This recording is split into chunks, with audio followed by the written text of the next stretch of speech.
এই সাইডে কিছু মেঘ আছে, এই সাইডে কিছু মেঘ আছে, আর উপরে কিন্তু একদম যত দূর চোখ যায় এগুলো কিন্তু সব মেঘ, সব মেঘ, মানে মেঘ ছাড়া আর কিছু নাই।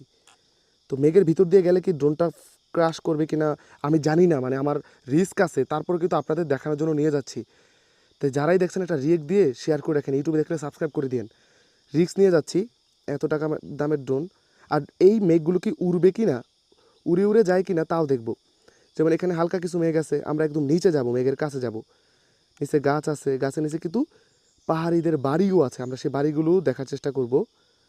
এই যে পাহাড়ের গাছের ভাঁজে ভাঁজে কি সুন্দর মেঘ, তাই না? এই হচ্ছে মেঘ।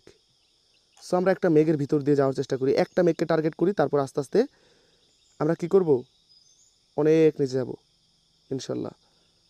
এই যে কত মেঘ, তাই না? এই যে মেঘগুলো উঠতেছে কিনা আমি একটু স্থির করি ড্রোনটা। এগুলো কি উঠতেছে? এগুলো কিন্তু হালকা হালকা উঠতেছে, আমরা দেখতে পাচ্ছি। এ মেঘ কিন্তু স্থির না, তাহলে প্রমাণ হয়ে গেল মেঘগুলো কিন্তু বাতাসে ভেসে বেড়াচ্ছে।